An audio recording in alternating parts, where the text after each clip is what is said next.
we're going to put her together. This is the cylinder that I'm going to use.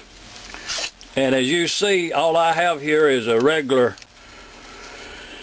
El Cheapo cylinder hone. I did clean the cylinder out. It's a good long hone. It works really good.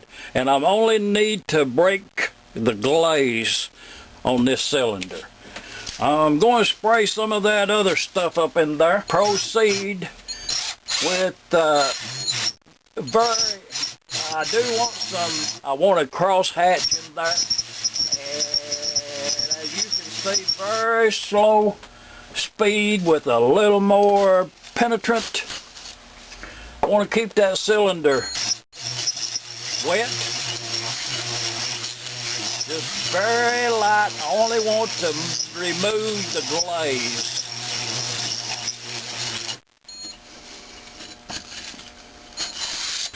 Okay, first observation, I'm going to say that I should stop now. Today I'm going to assemble the engine, and if you can see down in there, that's all I'm going to do to that cylinder. Do you see that I only took a very few revelations with the hone, because I don't want to take any metal out. I just want to remove the glaze. And I do have a flex hone that,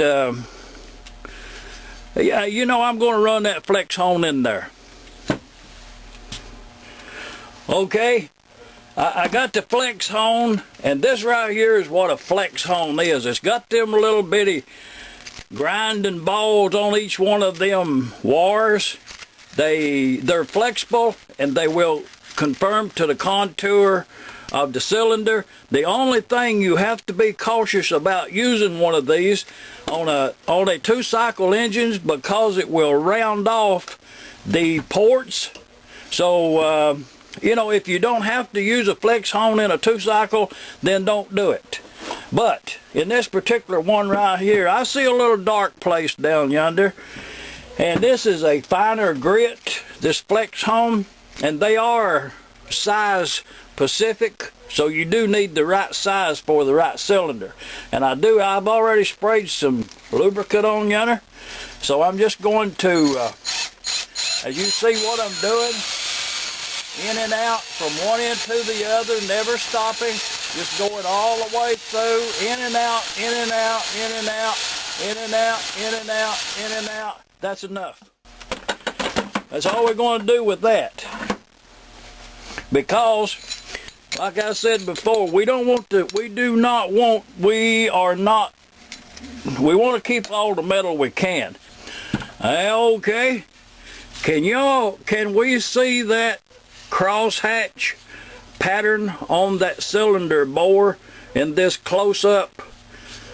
I think we can see that, maybe partially, but that's what you're looking for. An extremely clean cylinder with no loss of metal. Okay, I am working on 3 or 4 engines at one time here. So while I got the hone out, I'm going to go ahead and hone this cylinder out. Spray her down, don't let her be dry.